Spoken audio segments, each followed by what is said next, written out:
দেখো অবস্থা, ঘেমে কি অবস্থা হয়ে গেছে, পুরো গরম। ঠিক আছে, ভিডিও করলাম। আর এই যে কানেরগুলো এইগুলো পরেছিলাম, কানেরটা খুলে রেখেছি।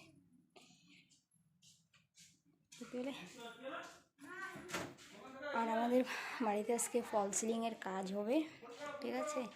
তো সেই সিলিং চলে এসছে, চলো তোমাদেরকে দেখাচ্ছি। আজকে আমি কি শাড়ি পরেছি, কেমন লাগছে অবশ্যই কমেন্ট করে জানিয়ে দেবে। একটা ছোট্ট ব্লগ, যদি ভালো লাগে তো লাইক কমেন্ট শেয়ার করে দেবে, ঠিক আছে। চলো, দেখো ঘেমে গেছি একদম কাদা কাদা হয়ে গেছি। চলো শাড়িটা চেঞ্জ করে নিয়ে পরে কথা বলছি, ঠিক আছে। এই দেখো কেমন লাগছে, ভালো লাগছে। কারেন্টটা খুলে নিয়েছি, প্রচণ্ড গরম যার জন্য, ঠিক আছে। তো তোমাদেরকে আগেই বলেছিলাম আজকে আমাদের ফল সিলিংয়ের কাজ হচ্ছে। তো অলরেডি দেখো এই টোটো করে চলে এসছে বোর্ডগুলো, এগুলো হচ্ছে কি বলা হয়, জিপসাম বোর্ড। তো চলো, এই যে বোর্ডগুলো নামানো হচ্ছে।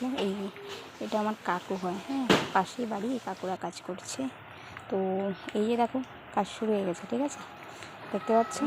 এই যে এরকম আগে ছিল ট্রেনে, আমাদের তো ছাদের ঘর না, তোমরা জানো অলরেডি, ঠিক আছে।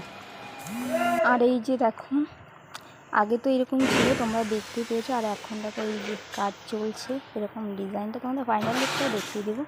এই দেখো দাদারা কাজ করে যাচ্ছে, ঠিক আছে। আর এটা কাজ করতে ওরা রাত 10টা অবধি, হ্যাঁ, কারণ দিনের বেলা প্রচণ্ড গরম থাকে, রাত্রিবেলা তারা কাজ করছিল। এই যে দেখো তিনজন দাদারা, এই যে দেখতে পাচ্ছি ডিজাইনটা, ঠিক আছে। আর এইগুলো হচ্ছে হোয়াইট সিমেন্ট দিয়ে একদম ঘরটা পুরো সাদা করে দিয়েছে। এই দেখো ডিজাইনটা কেমন লাগছে অবশ্যই কমেন্ট করে জানিয়ে দেবে, ঠিক আছে। ভালো লাগলে লাইক কমেন্ট শেয়ার করে দেবে। আর কী বলবো, তো দেখে নাও ফাইনাল লুকটা কেমন হয়েছে। যদি ভালো লাগে লাইক কমেন্ট শেয়ার করে দেবে। দেখাবো নেক্সট কোনো ব্লগ।